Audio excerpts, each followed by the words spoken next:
Okay, பயமறியா பிரம்மை. Sorry, sorry, first stage அது அப்படி தான் இருக்கும். பயமறியா பிரம்மை ஸ்டார்ட் ஆன வந்து ஆக்சுவலாக கபாலி கிட்ட வந்து நான் சைல்ட்ஹுட் ஃப்ரெண்ட் தான், 8th ஃப்ரெண்ட்ஸு. பட்ஜெட் பேசிட்டாங்க, ஒரு ஸ்கிரிப்ட் இருக்குதுன்னு சொல்லுவாங்கள்ல, இந்த பட்ஜெட்டுக்கு இந்த ஸ்கிரிப்ட் எழுதலான்னு சொல்லலாம். அந்த பட்ஜெட்டுக்கு 100 கோடி ஸ்கிரிப்ட் எடுத்துன்னு போய் கையில் கொடுப்பாரு. அதுதான் நம்ம ராகுல் கபாலி. அதனால படம் சிறப்பாக வந்திருக்கு. ஆஸ் அ டைரக்டர் இவர் வந்து பெரிய டைரக்டர் ஆகணும்னு என்னோட வாழ்த்துறேன். இந்த ஜேடி வேற பக்கவா பண்ணிடுறாரு. எல்லாருக்கும் நன்றி. Thank you. I'm pressed to support here. Came here to support பயமறியா பிரம்மை.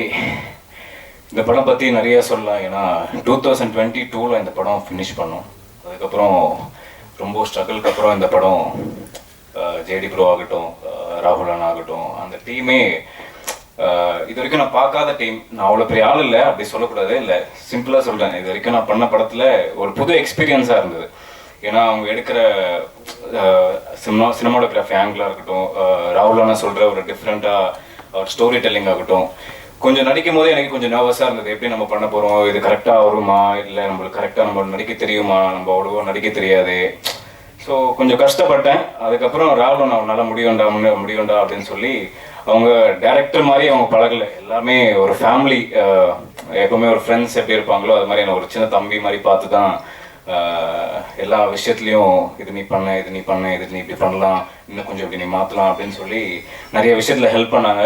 So thank you for J D அண்ணா, ராகுல் அண்ணா, ஃபார் பிரவீன் அண்ணா, நந்தா அண்ணா, குரு சோமசுந்தரம் சார். அவர் நிறைய படத்தில் பார்த்து நான் நிறைய இன்ஸ்பயர், எப்படி நடிக்கிறாரு, நம்மளால இப்படிலாம் நடிக்க முடியுமா அப்படின்னு சொல்லி நிறைய இன்ஸ்பயர் ஆயிருக்கேன். அப்புறம் அந்த மின்னல் முரளி படத்தில் பார்த்துலாம் எப்படி இந்த மாதிரி நடிக்கலாம், சரி ஓகே நம்மளும் நல்லா பண்ண முடியும்னு நினச்சி ஸோ நிறையா ட்ரை பண்ணிக்கிட்டு இருக்கேன் இன்னும். ஸோ இந்த படம் வந்து வெற்றி பெற உங்களுக்கு தான், நீங்கள் தான் சப்போர்ட் பண்ணணும். So thank you for everything. Thank you. வணக்கம். Very happy to be here on this very special occasion. Congrats to all of us, எங்களோட entire team, especially Rahul and JD. நான் இந்த படத்தில் இன்வால்வ் ஆனதுக்கு ஒரு பெரிய ரீசன் வந்து இதோட ஒரு அவுட் ஆஃப் த பாக்ஸ் ஒரு விஷயம்தான். கண்டிப்பாக நீங்கள் இந்த ட்ரெய்லர் அண்ட் சாங்ஸ் பார்க்கும்போது அது உங்களாலே உணர முடிஞ்சிருக்கும்னு நினைக்கிறேன். யூனோ ஒரு ஒரு ஒரு ஓஷன் ஆஃப் ஃபிலிம்ஸ்க்கு நடுவில் சம்திங் லைக் திஸ் வருது வந்து அவ்வளோ யூஸ்வலான விஷயம் கிடையாது. ஸோ இந்த மாதிரி டிஃப்ரெண்ட் அட்டெம்ப்ஸை definitely as a society we should என்கரேஜ்னு நினைக்கிறேன்னா. அண்ட் எனக்கு பர்சனலாக வந்து இந்த படத்தில் எக்ஸ்பெரிமெண்ட் பண்ணுறதுக்கான நிறைய ஸ்கோப் அண்ட் ஃப்ரீடம் கொடுத்துருந்தார் டைரக்டர் ராகுல். He's basically an artist and அவரோட ஒரு கோரில் இருக்கிற ஃபீலிங் வெளிப்படுத்திருக்காருன்னு நினைக்கிறேன் இந்த படத்தில். டெஃபினட்டாக ஒரு யூனிக்கான சின்சியரான எக்ஸ்பீரியன்ஸாக இருக்கும். So you know I sincerely ask all of you to support us. And also on a personal note, இன்னைக்கு மார்னிங் தான் இந்த an ஆல்பமோட மிக்ஸ் முடித்தேன். and I was listening to it and it was actually very nice. என்னோட ஒர்க்காக இருந்தாலும் I was really enjoying it. And thanks Rahul for making me a part of this film. And I would like to take this opportunity in the stage and பயமறியா பிரம்மையோட trailer launch event. I wanted to, another thought came to my mind today because நான் வந்து ப்ரெஸ்ஸுக்கு முன்னாடி பேசி ரொம்ப வருஷம் ஆச்சு. I've been doing other language films and I've not had the opportunity to the usual people meet பண்ணதுக்கு ரொம்ப வருஷத்துக்கு அப்புறம் நான் இது பண்ணுறேன். So at this point I would like to place on record, I'm rethinking back where I started my career as a music composer. With the film Yuddham Se, and I sincerely express my gratitude to director Mishkin for that. And I'm happy to make this stage, to place it on record in the Vishayata. Thank you everybody, thank you, and thanks for your support. Thank you. பத்திரிகை சகோதரர்களுக்கு வணக்கம். அடிக்கடி meet பண்ணுறோம், சந்தோஷமாக இருக்காது. உங்களை அடிக்கடி meet பண்ணணும்னு நினச்சாலே அது ஒரு ஹாப்பி மூமெண்ட் தான். ஸோ நிறைய இது நடக்கணும்னு ஆசைப்பட்றேன். இந்த பயமறியா பிரம்மை பொறுத்த வரைக்கும் நான் திடீர் மாப்பிள்ள தான். ஏன்னா ஒரு வாட்டி ஒரு 11:30 எனக்கு ஒரு ஃபோன் வந்தது. ஆல்மோஸ்ட் நான் தூங்கிட்ட சுச்சுவேஷனில் ராட்சசனோட அந்த காஸ்டியூம் டிசைனர் கீர்த்தி வாசன் வந்து ஃபோன் பண்ணாங்க. நான் எப்படின்னா இருக்கீங்க அந்த டைமில் கேட்கும்போது சொல்லுவார் கீர்த்தினா, இல்லை நான் உங்களுக்கு ஒரு இயக்குனர் உங்கள்கிட்ட பேசணும் அப்படின்னு சொல்லி, ஓகே சார் உங்கள் ஒர்க்லாம் பார்த்துருக்கேன், நான் உங்கள் கூட ஒர்க் பண்ணணும். ரைட் சார், எப்போன்னு சொல்லுங்கள், டேட் சொல்லுங்கள். இல்லை சார் காலையில் வரணும் சார் அப்படின்னாரு. ஸோ ஓவர் நைட்டில் நான் வந்து அங்கே போய் எனக்கு கிடைச்ச ஒரு வாய்ப்பு தான் இது. நம்ம என்னதான் பெர்ஃபார்ம் பண்ணாலும் படைப்பாளிகளுடைய எழுத்துக்கள் தான் காலம் கடந்தும் நிற்கும். ஸோ அந்த எழுத்துக்களுக்கு வடிவம் கொடுக்கறதா எங்களை அவங்க சூஸ் பண்ணுறது வந்து ரொம்ப சந்தோஷமாக இருக்குது. ஸோ அந்த விஷயத்தில் நான் ராகுல் கபாலி அவர்களுக்கு நன்றி தெரிவிச்சுக்கிறேன். கீர்த்திக்கும் நான் தேங்க்ஸ் பண்ணிக்கிறேன். ஸோ இந்த படத்துக்கு உங்களுடைய சப்போர்ட் ரொம்ப முக்கியமாக தேவை. ஸோ இதில் நடித்தவங்க ஆல்மோஸ்ட் உங்களுக்கு எல்லாமே பரிச்சயமானவங்க. ஸோ இது வந்து ஒரு டெக்னிக்கலாக ரொம்ப சவுண்டான ஒரு படம் இது. ஏன்னா படம் பார்த்தீங்கன்னா சிங்க்ரனைசிங் சவுண்டு இது அவ்வளோ ஸ்ட்ரெயின் பண்ணி தான் ராகுல் கபாலி இதை வந்து உண்மையிலே அந்த அளவுக்கு செதுக்கி தான் இதை எடுத்திருக்காரு. ஏன்னா பெர்ஃபார்மன்ஸ் பார்த்தீங்கன்னா நாங்கள் தொடர்ந்து ஒரு 5 minutes 6 minutes நான் ஸ்டாப்பாக போயிட்டு இருக்கோம். அதாவது சிங்கிள் ஷாட் மாதிரி கிடையாது, ஆனால் அந்த சீனை பொறுத்த வரைக்கும் கட் இல்லாமல் போகும். ஸோ அதுக்கு ரொம்ப ட்ரெயின்டாகி நாங்கள்லாம் அதுக்கு ஒர்க் பண்ணியிருக்கோம்.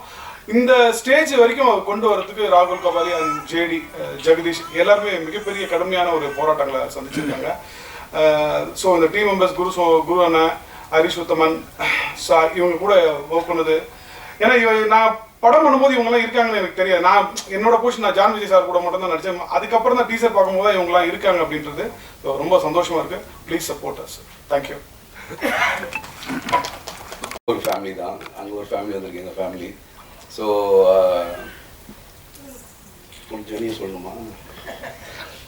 ஸோ நாங்கள் ஷூட் போகிறதுக்கு ஒரு 1 year முன்னாடியே வந்து நாங்கள் 2 பேர் ஒர்க் பண்ணியிருந்தோம். நந்தா ப்ரோ, பிரவீன் ப்ரோ எல்லாரும் ஒரு ஷார்ட் ஃபிலிமில். அதுவும் எக்ஸ்பெரிமெண்டலான ஒரு ஷார்ட் ஃபிலிம் தான். ஸோ அதில் தான் இன்ட்ரோ ஆனோம், அப்புறம் ஃப்ரெண்ட்ஸ் ஆனோம், அப்புறம் ஸ்டோரி டிஸ்கஸ் பண்ணோம். ஒரு ஸ்டோரி இருக்குது பண்ணலாம் அப்படின்ட்டு ஒரு ரேண்டமான ஒரு கான்வர்சேஷனில் தான் ஆரம்பிச்சிச்சு. பண்ணி முடிச்சிட்டோம் ஒரு வழியாக. ஸோ எங்கள் கடமையை முடிச்சிட்டோம், உங்கள்கிட்ட கொண்டு வந்துட்டோம். உங்களோட வரவேற்பு பொறுத்து தான் எங்களோட அடுத்த படைப்புகள். தேங்க்யூ.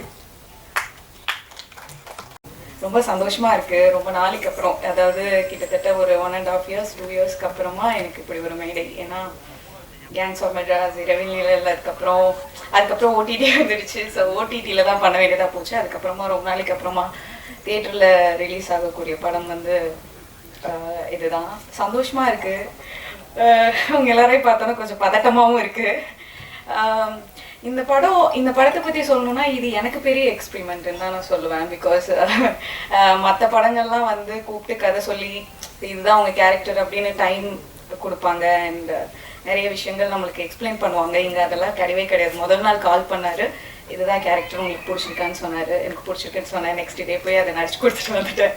அவ்வளோதான், இவ்வளோதான். இது ஒரு simple story. But the team பற்றி சொல்லணுன்னா ரொம்ப ஜென்யூன்லி ரொம்ப சூப்பர்வான டீம். அண்ட் படம் எடுக்கிறது பெரிய விஷயமே கிடையாது, அதை கரெக்டான இடத்துல போய் சேர்க்கறது ரொம்ப பெரிய விஷயம். அதுக்கு அவங்க எவ்வளோ ஸ்ட்ரகிள்ஸை வந்து கிராஸ் பண்ணி வந்திருக்காங்கன்றது வந்து எங்கள் டீம் மெம்பர்ஸ்க்கு தான் தெரியும். ஸோ அதுவும் இப்படி ஒரு கான்செப்ட், இது புதுசாக இருக்கனால நிறைய பேருக்கு புதுசாக இருக்கலாம், இது என்ன சொல்ல வராங்க அப்படின்ட்டு இருக்கலாம். ஸோ அதெல்லாம் தாண்டி ஒரு கரெக்டான இடத்துல வந்து சேர்க்கணும் அப்படிங்கிறதுல போராடி இந்த பொசிஷனுக்கு வந்திருக்கோம். So I am so happy இந்த மாதிரி ஒரு டீம் கூட ஒர்க் பண்ணதில். அண்ட் இது மாதிரி நிறைய படங்கள் அவங்க பண்ணணும், அவங்க டீம் கூட நிறைய ஒர்க் பண்ணணும்னு ஆசைப்பட்றேன். அண்ட் நீங்கள் சப்போர்ட் பண்ணுங்கள். கண்டிப்பாக உங்களுக்கு வந்து ட்ரெய்லர் அண்ட் ட்ரீசர் அண்ட் சாங்ஸ் எல்லாமே பிடிச்சிருக்கும் அப்படின்னு நம்புகிறேன். நீங்கள் எழுதுறதுல தான் இருக்குது. கண்டிப்பாக கொஞ்சம் பாசிட்டிவாக எழுதுங்க அண்ட் உங்களுக்கு கண்டிப்பாக பிடிச்சிருக்கோம். So thank you so much. வந்த அனைவருக்கும் மிக்க நன்றி. தேங்க்யூ. கேப்டனுக்கும் மீடியாவுக்கும் இந்த ஈவெண்ட்டை ஆர்கனைஸ் பண்ணவங்களுக்கும் ரொம்ப நன்றி. ஸோ இது ஒரு ஃபஸ்ட்டு படம்ன்றதுக்காக இந்த ஒரு சப்ஜெக்ட் தான் எடுக்கணும், அந்த ஒரு சப்ஜெக்ட் தான் எடுக்கணுன்ற ஒரு மைண்ட் செட்டோட போனதில்லை. ஸோ ஒரு டீமாக எங்களால் என்ன புல் ஆஃப் பண்ண முடியும், எங்களோட கெப்பாசிட்டி என்ன மாதிரி ஒரு ஸ்டோரிக்குள்ளே எங்களால் இதை ரேப் பண்ண முடியும், என்ற ஒரு ஐடியாவோட எடுத்த ஒரு படம் தான் இது. ஸோ மொத்த டீமுக்கும் ஒரு பெரிய தேங்க்யூ சொல்லிக்கிறேன். நிறைய ரொம்ப இம்சை பண்ணியிருக்கேன், அவங்க ரொம்ப இம்சை பண்ணியிருக்கேன் எமோஷ்னலாக. அண்ட் எல்லாரும் பயங்கர பேஷண்ட்டாக ஒர்க் பண்ணாங்க. ஸோ மேலே இந்த படம் வந்து ஒரு ஒரு இன்ட்ரெஸ்டிங்கான அனுபவத்தை உங்களுக்கு கொடுக்கும். உங்கள் பார்க்குற ரெகுலரான படங்கள்னு சொல்லக்கூடாது, தவறான விஷயம் தான். வர படங்களில் இது வந்து ஒரு இன்ட்ரெஸ்டிங்கான ஒரு எஃபர்ட்டாக இருக்கும். அந்த ஒரு ஆஸ்பெக்டோட இந்த படத்தை போய் பாருங்க, பார்த்துட்டு உங்களுக்கு பிடிச்சதை எழுதுங்க. அதுதான். நன்றி, வணக்கம், தேங்க்யூ.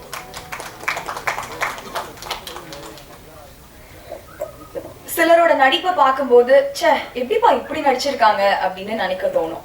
ஆனா இவர் நடிச்சா நடிக்கிற மாதிரியே இருக்காது, அந்த கேரக்டரா தான் நம்ம கண்ணுக்கு தெரிவாரு. ஜிகர்தண்டா, ஜோக்கர், மின்னல் முரளி அப்படின்னு இவர் பண்ண கேரக்டர்ஸ்ல வேற யாரையுமே நம்மளால யோசிச்சு கூட பார்க்க முடியாது. அவ்வளவு பவர்ஃபுல்லான கேரக்டர்ஸ் பண்ணியிருக்காரு. ஸோ தமிழ் நாளைக்கு ரிலீஸ் டேட் அனௌன்ஸ் பண்ணிடுறேன் சார். பயம் அறியாம இருக்கிறதே ஒரு பிரம்ம தானே, அது என்ன பயம் அறியா பிரம்மை? பயமறியா பிரம்மை வந்து ஒரு மனநிலை மாதிரி. ஸோ நாம் ஒரு தவறு செய்யணும்னு நினைக்கிறோம், ஆனால் ரியல் வாழ்க்கையில் அதை செய்ய மாட்டோம். ஆனால் நம்ம மைண்டுக்குள்ளே அதை ஒரு ப்ராசஸ் பண்ணி அதில் தவறு செஞ்சு பார்ப்போம். ஸோ அந்த ஆஸ்பெக்டில் அந்த மனநிலையை தான் நான் பயமறியா பிரம்மை என்று நான் அவர் கபாலி விஸ்வன், அவர் கபாலி நடிச்சாரு. கபாலி நீங்க ராகுல் கபாலினா அப்பா பேர் இந்த மாதிரி அப்பா பேர் தவிர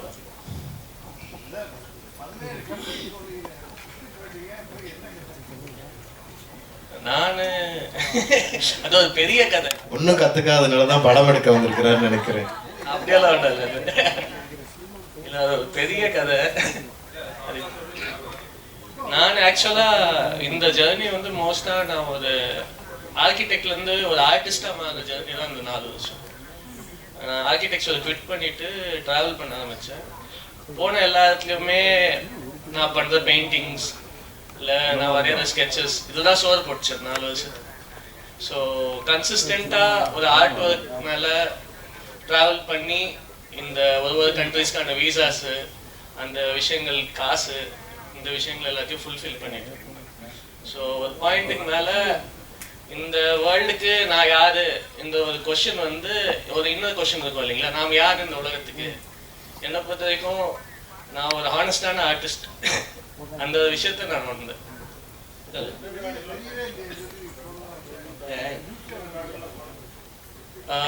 நான் வந்து பைக்ல நான் டிராவல் பண்ணது வந்து இங்கேருந்து சவுத் ஆஃப் இந்தியாவிலேருந்து ஆரம்பிச்சு நேபாள் போனேன், பூட்டான் போனேன், அங்கேருந்து Myanmar, Thailand, Laos, Cambodia, Vietnam, மறுபடியும் கீழே வந்து மலேசியா, சிங்கப்பூர், மறுபடியும் மலேசியாவுக்கு வந்து ஷிஃப்ட் பண்ணி இந்தோனேஷியாவுக்கு போனேன். மறுபடியும் இந்தோனேஷியாவில் அப்படியே பாலி வரைக்கும் போனேன். எனக்கு அங்கே ஒரு ஆக்சிடென்ட் ஆயிடுச்சு. ஸோ அங்கே ஒரு ஆக்சிடென்ட் ஆனதுனால என்ன பண்றது, எப்பவுமே கத்தியும் இதுமா இருப்பாங்க, கெச்சு போட்டு பாடுங்க. ஆமா ஆமா, இது நடிகர்கள் வந்து வெயிட்டிங் ஃபார் த ஸ்கிரிப்ட். அதான். ஸோ என்ன ரோல் வருதோ, இப்போ நீங்கள் வஞ்சகர் உலகத்தில் பார்த்தீங்கன்னா ஃபுல் கேங்ஸ்டராக நடிச்சிருப்பேன். ஸோ எனக்கு வந்து ஒரு கேரக்டர் அது வந்து டெப்த்தாக இருக்குது, அதில் வந்து ஒரு சோல் இருக்குது அப்படின்னா நான் அதை பண்ணிடுவேன். ஸோ இது வந்து இப்போ பயமறியா பிரம்மைனா என்னன்னு சொல்கிறாங்க, நம்மளால் ஒரு விஷயத்த பண்ண முடியாது. சில விஷயங்களை ஒருத்தர் அடிக்கணும், ஒருத்தர் கொல்லணும் அப்படின்னு போய் பண்ண முடியாது, அது என்ன பயம் இருக்கும். ஆனால் அப்படி நினைக்க முடியும். ஸோ அதான் பயமறியா பிரம்மை. ஸோ ஒரு பேசிவ் ஆங்கர் இருக்குதுல்ல நம்ம மனசுக்குள்ள, அடக்கப்பட்ட கோபங்கள்லாம் இருக்குதுல்ல, அதெல்லாம் வெளிப்படுத்துகிற மாதிரி இருக்கும் ஒவ்வொரு கேரக்டரும். அதில் ஒரு கேரக்டர் இந்த ஜேடியினுடைய இன்னொரு ஃபார்மாக ஒவ்வொருத்தரும் நடிச்சிருக்கிறோம். ஸோ அதில் நானும் பண்ணியிருக்கேன்.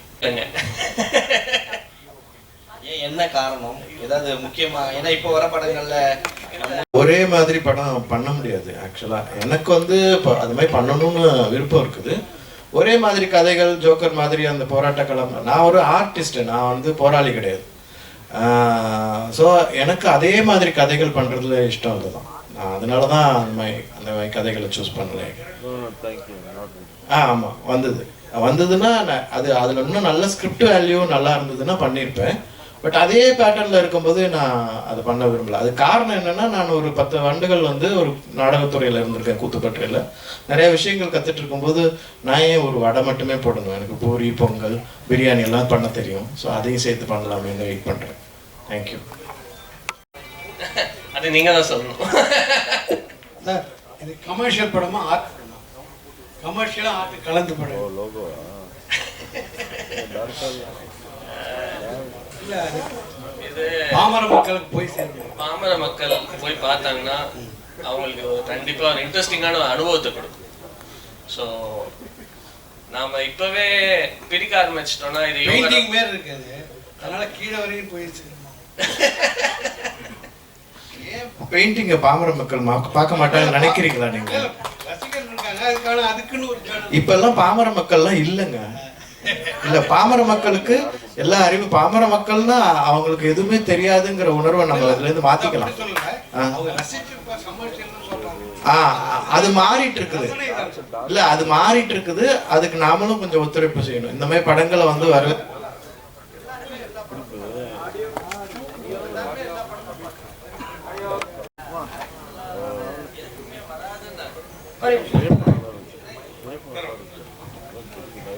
ஆக்சுவலாக அந்த எம்ஏ வராது. ஸோ அது நான் டிசைன் எல்லாமே தான்.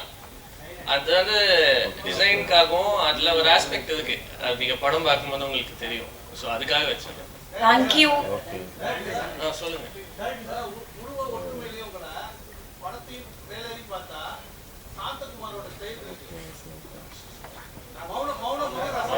மௌனகுரு. ஓகே.